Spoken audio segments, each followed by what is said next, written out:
Hi అండి, అందరికీ నమస్తే. నేను మీ Rekha. Welcome to Rekha cutie 953 YouTube channel. Friends, అందరూ బాగున్నారా? నేనైతే చాలా బాగున్నాను. హోప్ మీరు అందరూ కూడా బాగున్నారని అనుకుంటున్నానండి. ఫ్రెండ్స్, ఇంక ఈరోజు అయితే మీ అందరితో పాటు నిన్నటి వీడియోకి కంటిన్యూషన్ బ్లాగ్ అనమాట ఇది. సో నిన్నంటే థర్స్డే రోజు మా వారు ఊరు వెళ్ళారు కదండి. సో ఆ రోజు ఈవినింగ్ నుంచి కూడా నైట్ రొటీన్ బ్లాగ్ అయితే షేర్ చేసుకోబోతున్నాను అనమాట. అంటే మా వారు ఊరు నుండి వచ్చిన తర్వాత నుండి కూడా వీడియో అనమాట ఇది. ఇంకా ఊరు నుండి వస్తూ వస్తూ మా వారైతే అత్త ఇచ్చి పంపించిందనమాట. ఇవన్నీ కూడాను మన చెట్లో కాసిన జామకాయలు, ఇంకా అలాగే మన చెట్లో కాసిన కరివేపాకు, ఇంకా మన చెట్లో కాసిన పచ్చిమిర్చి, ఇవన్నీ కూడా ఇచ్చి పంపించింది. సో అన్నీ కూడా ఇంటి దగ్గర వచ్చినవి అనమాట, ఏవి కూడా కొనుక్కొని వచ్చినవి కాదు. సో అట్లా న్యాచురల్గా అత్త ఇంటి దగ్గర వాటర్ పోసి మాత్రమే, మందులు కొట్టకుండా, మందులు ఏది వేయకుండా న్యాచురల్గా వాటర్ తోటి పెంచిన చెట్లలో నుంచి వచ్చినవి జామకాయలు, కరివేపాకు, పచ్చిమిర్చి, ఇవన్నీ కూడా ఇచ్చి పంపించింది అనమాట. ఇది ఈవినింగ్ కాదండి, సారీ, స్టార్టింగ్లో నేను ఈవినింగ్ నుంచి అని చెప్పాను కదా, కాదు, ఇది మధ్యాహ్నం లంచ్ టైం అనమాట ఇది. సో అప్పటి నుంచి వీడియో కంటిన్యూ చేశానమాట. అంటే మా వారు ఒక 9:30 ఆ టైంకి అయితే ఊరు నుండి వచ్చారు. సో ఆయన వచ్చిన తర్వాత నేను లంచ్ ప్రిపేర్ చేసేటప్పుడు ఇవన్నీ అనమాట, వంట అంతా చేసేసాను. దాని తర్వాత అయితే ఇంకా జామకాయలు అయితే కోసిద్దాం, పిల్లలకి ఇష్టం అనమాట ఇద్దరికి కూడాను. అందులో ఇవి ఏంటంటే మా ఇంటి దగ్గర కాసే కాయలు మధ్యలో రెడ్ కలర్లో ఉంటుంది అనమాట. సో పింక్, రెడ్ ఆ టైప్లో జామకాయలు ఉంటాయి కదా, అవి చాలా ఇష్టం పిల్లలకి. అందుకని చెప్పేసి ఇంక వాటిని స్నాక్స్కి పెడదామని చెప్పేసి కట్ చేద్దామని అక్కడ పెట్టాను. ఇంకా పచ్చిమిర్చి కూడా 2-3 రకాలు ఉన్నాయన్నమాట. పచ్చిమిర్చి చెట్లు కూడా ఇంటి దగ్గర కొన్ని షార్ట్గా బొద్దుగా వస్తాయి, బుట్టకాయల్లాగా, కొన్ని పొడవుగా సన్నగా వస్తాయి కదా. సో అలాంటివన్నీ కూడా అనమాట మిక్సింగ్గా ఇచ్చి పంపించేసింది. ఒక 2-3 రకాల చెట్లు ఉన్నాయని చెప్పాను కాబట్టి ఇంక వాటిలో కోసినవన్నీ కూడా ఇచ్చేసింది అనమాట. ఇంకా పిల్లలకైతే స్నాక్స్గా జామకాయలు ఇస్తానని చెప్పాను కదా, ఇంకా వాటిని అయితే కట్ చేసి చూపిస్తాను చూడండి. ఇక్కడ మంచిగా అయితే కడిగేసాను. కడిగేసిన తర్వాత అయితే ఇంకా కట్ చేస్తూ ఉన్నా. నేను ఒక హ్యాండ్తో కెమెరా పట్టుకొని వీడియో షూట్ చేస్తున్నాను, ఒక హ్యాండ్తో కట్ చేస్తున్నాను కాబట్టి నాకు కొంచెం కంఫర్టబుల్గా లేదనమాట ఇక్కడ. సో ఒక్కటే అట్లా జస్ట్ కట్ చేసిన లేదో ఒక దెబ్బకే కట్ అయిపోయింది, చూసారు కదా. మధ్యలో అయితే చూసారా ఎంత బాగుందో కలరు. నాకు కూడా చాలా ఇష్టం, కాకపోతే కొంచెం గింజలు ఎక్కువ ఉంటాయని చెప్పేసి చిరాకు అనమాట తినాలంటే. నాకు ఆ పళ్ళ మధ్యలో చేరిపోతూ ఉంటుంది, ఇబ్బందిగా ఉంటుంది తినాలంటే. అందుకని చెప్పేసి నేనైతే ఎక్కువ తిన్నాను. కానీ ఈరోజు అయితే ఒక 2 జాంపలేమో తినేసాను, పిల్లలకి కట్ చేసేటప్పుడు తిన్నానమాట. కొంచెము చాలా బాగా అనిపించింది. ఇందులో సాల్ట్, కారం వేసిస్తే మా పిల్లలకి చాలా ఇష్టం. అందుకని చెప్పేసి నేనైతే వాటిని నీట్గా కట్ చేసి ఇంకా నేను కారం అవి వేసిద్దామని చెప్పేసి చిన్న చిన్న ముక్కలుగా కట్ చేస్తూ ఉన్నా. ఒక హ్యాండ్తో కట్ చేస్తున్నాను, అండ్ మొబైల్ కూడా షేక్ అవుతూ ఉందన్నమాట, కొంచెం హ్యాండ్తో పెట్టుకున్నాను కాబట్టి. సో అది ఇంకా ఈ విధంగా అయితే ఉప్పు కారం వేసేసి, నాకు ఇప్పుడు కూడా నోరూడుతూ ఉంది చూస్తూ ఉంటే. ఉన్నాయి కాయలు, కాకపోతే మంచిగా ఉన్నవైతే ఒక 4-5 ఉన్నాయన్నమాట. వాటిని అయితే పిల్లలకి ఇచ్చి పంపించేస్తూ ఉన్నాను. సో ఇంకా బాక్సులకు అయితే వేసేసాను. ఇంకా వంట కూడా రెడీ అయిపోయింది. సో ఇంకా క్యారీలకి అయితే వేస్తూ ఉన్నానండి. నాకు ఇవన్నీ చూస్తుంటే ఈ సందర్భంగా ఒకటి షేర్ చేసుకోవాలనిపిస్తూ ఉందండి. నాకు పెళ్ళైన కొత్తలో వచ్చేసరికి నేను అత్తయ్య వాళ్ళ ఊరిలోనే 3 years ఉన్నామన్నమాట. మళ్ళీనే మేము పలమనేరుకి షిఫ్ట్ అయ్యింది కొన్ని కారణాల వల్ల.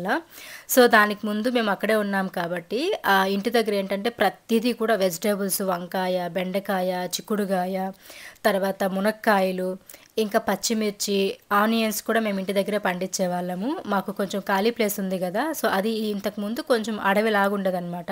సో మేము ఆ ప్లేస్ కొనుక్కున్న తర్వాత అదంతా కూడా క్లీన్ చేపించేసి మంచిగా ఒక పొలం లాగా, అంటే రైతులు ఎలాగైతే పండిస్తారో అదేలాగా ఉండేదన్నమాట మా ఇంటి దగ్గర కూడాను. రకరకాల ఆకుకూరలు, ఇంకా మునక్కాయ చెట్లు, తర్వాత పచ్చిమిర్చి, టొమాటో, ఆనియన్ అన్నీ కూడా మేమే పండించుకునే వాళ్ళము. ఉర్లగడ్డలు కూడా పండించుకున్నాం అనమాట అప్పట్లో అయితే మేము. సో అది నేల బాగుంటుంది, కాకపోతే వాటర్ ఉండాలి ఫుల్గా.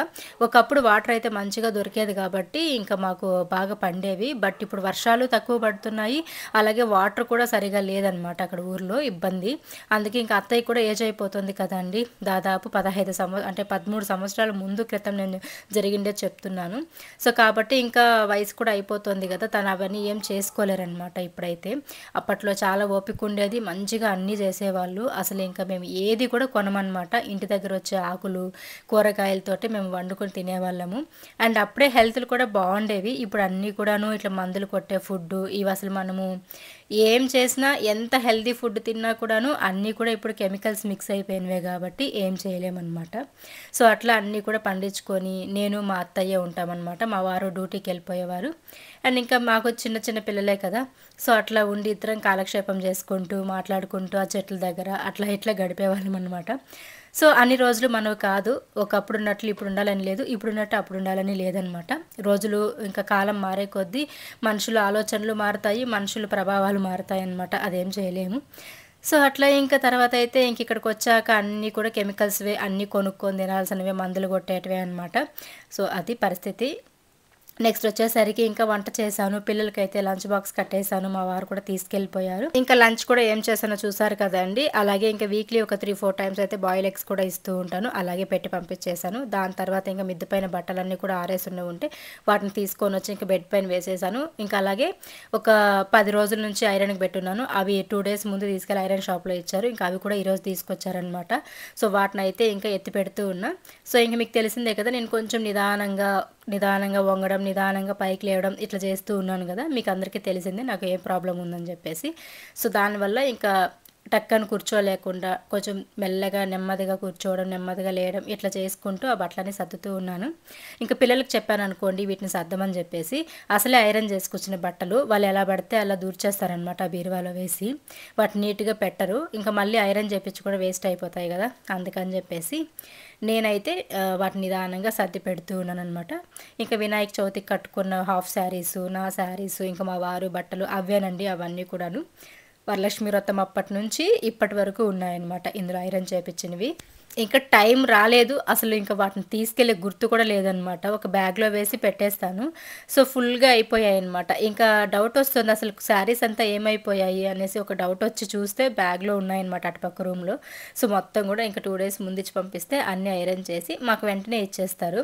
అంటే ఒక 2 డేస్ టైం అంతే. ఇచ్చామంటే తొందరగానే ఇచ్చేస్తారనమాట. సో, ఇంకైతే ఇది నైట్ అండి. నైట్ వచ్చేసరికి ఇంకా పిల్లలు దోసలు కావాలంటే వేసిచ్చాను. ఇంకా అందరం కూడా తినేసాము. తినేసిన తర్వాత అయితే మధ్యాహ్నం చేసిన కర్రీస్ అవి ఉన్నాయన్నమాట. ఇంకా దోసలేసుకొని తిన్నాము. తినేసాక ఇంకా పాలైతే పెట్టాననమాట. సో, నైట్ టైంలో అయితే పాలు ఇస్తూ ఉంటాను పిల్లలకి. సో, వేడి చేసి ఇస్తాననమాట. ఒక్కొక్క గ్లాస్ అయితే ఇస్తూ ఉంటాను. డైలీ కూడా తాగరులేండి వాళ్ళు. కంటిన్యూస్‌గా ఎగ్స్ కానీ, కంటిన్యూస్‌గా మిల్క్ కానీ ఇచ్చామంటే వాళ్ళు బోర్‌గా ఫీల్ అవుతారు. సో, ఎప్పుడైనా ఒక వారంలో 2, 3 రోజులు మిస్ చేస్తాను. మిగతా టైమ్స్‌లో ఇస్తూ ఉంటాననమాట. సో, అట్లనే ఇంకా పిల్లలకి పాలైతే స్టవ్ పైన పెట్టేసి, ఇంకా మేము తిన్నవి స్టవ్ పైన ఉన్న ప్లేట్స్, స్టాండ్స్ ఇవన్నీ కూడా కడగడానికి షింక్‌లో వేసేసాను. సో, ఇంకా నైట్ రొటీన్ అంటే ఇంతే కదండీ! నైట్ డిన్నర్ తిన్నామా, ఇంకా అవన్నీ కడిగేసామా, స్టవ్ అంతా కడిగేసామా, పాలు వేడి చేసి ఇచ్చేసామా, మళ్ళీ పడుకునేయడమే గదా! సో, అట్లనే నేను కూడా అనమాట. నైట్ రొటీన్ అంటే అందరిది ఒకేలాగా ఉంటది. కానీ ఒక్కొక్క రోజు ఎప్పుడైనా నాకు హెల్త్ ఇబ్బందిగా ఉంది, లేకపోతే బాగా అలసిపోయాను, పగల్లో నిద్రపోలేదు, మంచిగా నిద్రొస్తుంది అనుకున్నప్పుడు, బ్యాక్ పెయిన్ ఎక్కువగా ఉందనుకున్నప్పుడైతే నైట్ గిన్నెలు కడగననమాట. అట్లనే పెట్టేసి పడుకునేస్తాను. మార్నింగ్ లేచాక మా వారు కానీ, లేకపోతే నేను కానీ కడిగేసుకుంటాము. అండ్ మీలో చాలామంది మీ పిల్లలకి పని చెప్పొచ్చు కదా! ఎందుకు మీరే చేస్తారని చెప్పేసి నా మంచి కోసమే చెప్తుంటారు. కొంతమంది కావాలనే పెడుతున్నారు. మీ పిల్లలు ఏమైనా పెద్ద ఇదా పని చేయొచ్చు కదా అని. మీరెన్నైనా అనుకోండి. నేనైతే నా పిల్లల దగ్గర పనులు చేపిచ్చను. సో, మీ పిల్లలు మీకెంత గారాబమో నా పిల్లలు నాకు అంత గారాబంగానే ఉంటారు. ఎవరి పిల్లలు వాళ్ళకి గొప్ప అండి. సో, మా పిల్లలు హెల్త్ ఎలా ఉంటది, మా పిల్లలు ఎంత వీక్‌గా ఉన్నారా, స్ట్రాంగ్‌గా ఉన్నారా, వాళ్ళ స్ట్రెంగ్త్ ఏంటి, వాళ్ళ వీక్‌నెస్ ఏంటి, అలాగే వాళ్ళు ఏ పని చేయగలుగుతారు, ఏ పని చేయలేరు, ఇవన్నీ నాకు తెలుసు ఒక తల్లిగా. కాబట్టి నేను వాళ్ళని ఇబ్బంది పెట్టలేను. మెయిన్‌గా నా వల్ల అయ్యేంత వరకు నేను చేసుకోగలుగుతాను. నేను చేయలేని పరిస్థితుల్లో మా వారున్నారు నాకు చేసి పెట్టడానికి. ఇంకా పని మనిషిని పెట్టుకోలేదు అంటే కొంతమంది మెయిడ్‌ని పెట్టుకోండి, మెయిడ్‌ని పెట్టుకోండి అని చెప్పేసి కూడా కామెంట్స్ పెడుతూ ఉన్నారు. మెయిడ్‌ని పెట్టుకోవచ్చు. బట్ వాళ్ళు చేసే పనులు నాకు నచ్చవు. అండ్ నేను వాళ్ళకి జీతం ఇచ్చేంత స్థాయికి కూడా ఇంకా ఎదగలేదండి. కాబట్టి హెల్త్ ఎలా ఉన్నా మా వారు ఉన్నారు కాబట్టి ఆయన నాకు హెల్ప్ చేస్తారు కాబట్టి నేను ఇప్పుడు మెయిడ్‌ని పెట్టుకునేంత అవసరం అయితే నాకు ఇంకా రాలేదు. అంత జీతం కూడా మేము సంపాదించట్లేదు. సో, ఒకరికి జీతం ఇచ్చి పెట్టుకునేంత స్థాయిలో ప్రస్తుతానికి మేము లేము కాబట్టి ఫ్యూచర్‌లో చూద్దాము. ఓకేనా. ఇంకా దాని తర్వాత ఫ్రైడే రోజు ముస్లిమ్స్ ఫెస్టివల్ అయితే ఉంది గదండీ! సో, దానికోసం అని చెప్పేసి ఇంక మనం ఉన్న చోటనే ముస్లిమ్స్ హౌసెస్ కూడా ఉన్నాయి. మెయిన్‌గా చాలామంది ముస్లిమ్స్ ఉంటారనమాట మనమున్న ఏరియాలో. సో, వాళ్ళ ఇంటి దగ్గర అయితే మంచిగా లైట్స్ అవి వేసుంటే నాకు బాగా అనిపిచ్చింది. ఎంత మంచిగా ఉందంటే ఆ వీధంతా కూడాను చాలా బాగా అనిపిచ్చింది. అంటే నైట్ డిన్నర్ అవి తినేసిన తర్వాత కిచెన్‌లో క్లీనింగ్ అవి చేసేసుకొని ఒక హాఫ్ అన్ అవర్ బయట అట్లా తిరుగుతూ ఉంటాననమాట. అంటే వాకింగ్ లాగానే కానీ నెమ్మదిగా వాకింగ్ చేసుకుంటూ ఉంటాను మెల్లగా అట్ట. సో, ఇంకైతే ప్రియా కూడా వచ్చింది కుక్కలతో ఆడుకోవడానికి అని చెప్పేసి. నేను ఇంక అరుస్తూ ఉన్నా. డాగ్స్‌కి ఏదో ఇప్పుడు రోగాలు వస్తున్నాయంట. వాటిని ఊరికే ముట్టుకోవద్దని చెప్పేసి అరుస్తున్నా. అయినా కూడా వినదులేండి. ఎంతసేపు చిన్న చిన్న పప్పీస్ అన్నా, డాగ్స్ అన్నా చాలా పిచ్చి మా అమ్మాయికి. సో అట్లా ఎవరి పిచ్చి వాళ్ళకి ఆనందం అన్నట్టు మా అమ్మాయి వాడితో ఎంజాయ్ చేస్తూ ఉంటుంది. ఇంకా అట్లా మేము తినేసరికి నైట్ డిన్నర్ ఒక 9 అయిపోతుంది. 9 గంటల నుంచి ఒక 9:30 10 గంటల వరకు అట్లా వాకింగ్ చేసుకోవడం, ఇంకా అమ్మకు కాల్ చేసి ఫోన్లో మాట్లాడుకోవడం ఇట్లా చేస్తూ ఉంటాను. ఇంకా పిల్లలు కూడా అప్పటికే చదువుకుంటూ ఉంటారనమాట. సో ఇంకా వాళ్ళని డిస్టర్బ్ చేయడం ఎందుకు, వాళ్ళ కోసం వెయిట్ చేయాలి. బట్ అక్కడ కూర్చుంటే నిద్ర వస్తుంది కాబట్టి ఇట్లా బయట వాకింగ్ చేసుకుంటూ ఉంటాను. ఇంకా పిల్లలది కూడా కంప్లీట్ అవుతుంది. నేను 10కి వెళ్తాను, వెళ్ళేసి పడుకునేసి మార్నింగ్ 5కి లేవాలి కాబట్టి 10కి పడుకునేస్తామన్నమాట. సో అది ఇలా ఉంటుందన్నమాట మా నైట్ రొటీన్ వచ్చేసరికి. ఇంకా ఈ రోజు అంటే సండే రోజు నైట్ మనకి గ్రహణం అయితే ఉంది కదండి. ఈసారి కొంచెం దోషం ఉందంటున్నారు చాలా రాసుల వాళ్ళకి.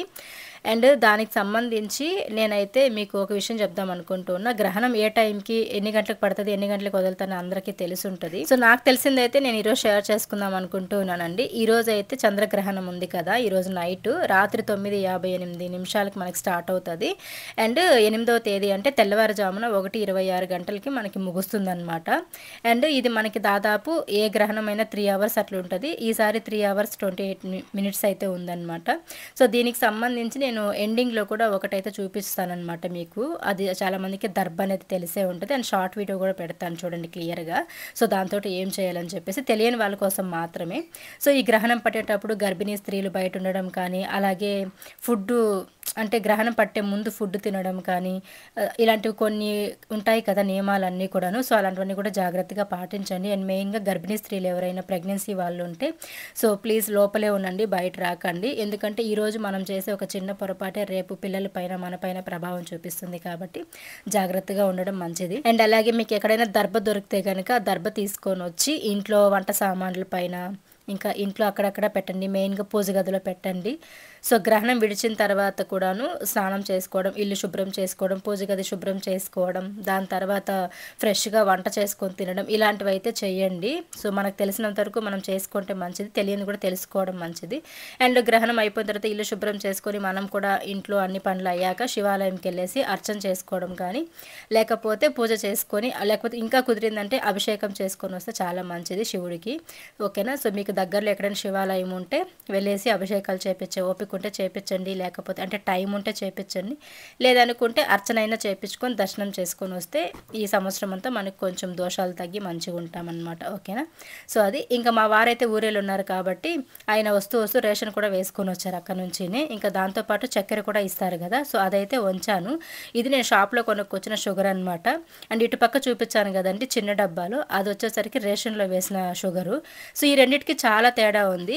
సో ఎందుకు ఇలా ఉంటుంది అనేది నాకు అర్థం కాలేదు. మీకు తెలిస్తే కామెంట్స్లో షేర్ చేయండి. చూసారా మనం షాప్లో కొనుక్కునేది ఎంత వైట్గా క్లియర్గా ఉంది, ఇంక ఇదైతే పెద్ద పెద్దగా ఉంది. అండ్ కలర్ కూడా కొంచెము ఏదో బ్లాక్గా తెలుస్తుంది అనమాట. సో మీకు దీని గురించి తెలిస్తే షేర్ చేసుకొని, నాకైతే తెలీదు. ఇంకా అన్నీ కూడా క్లీన్ చేసేసాను కిచెన్లో.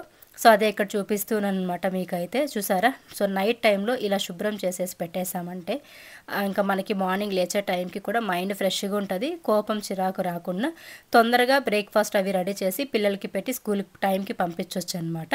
సో ప్రతిరోజు నైట్ కొంచెం ఒక ½ అవర్ ఓపిక తెచ్చుకొని ఈ పనులు చేసేసుకున్నామంటే పొద్దున్న మనకి కొంచెం మైండ్ కూడా టెన్షన్ లేకుండా రిలాక్స్గా పీస్ఫుల్గా చేసుకోవచ్చు అనమాట. ఇంకా ఇంతకుముందు నేను స్వస్తిక్ గుర్తు వేసేటప్పుడు రాంగ్ వేసేసానని చెప్పేసి చాలామంది అన్నారు.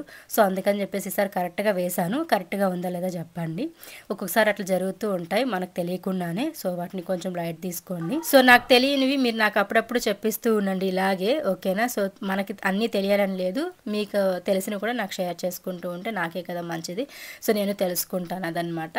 ఇంకా నెక్స్ట్ వచ్చేసరికి చెప్పాను కదా గ్రహణం పట్టే రోజు ఈ దర్భ అనేది మనకి దొరుకుతుంది, అక్కడక్కడ ఉంటుంది పొలాల దగ్గర కానీ, కొంతమంది ఇంటి దగ్గర కూడా పెంచుతూ ఉంటారు.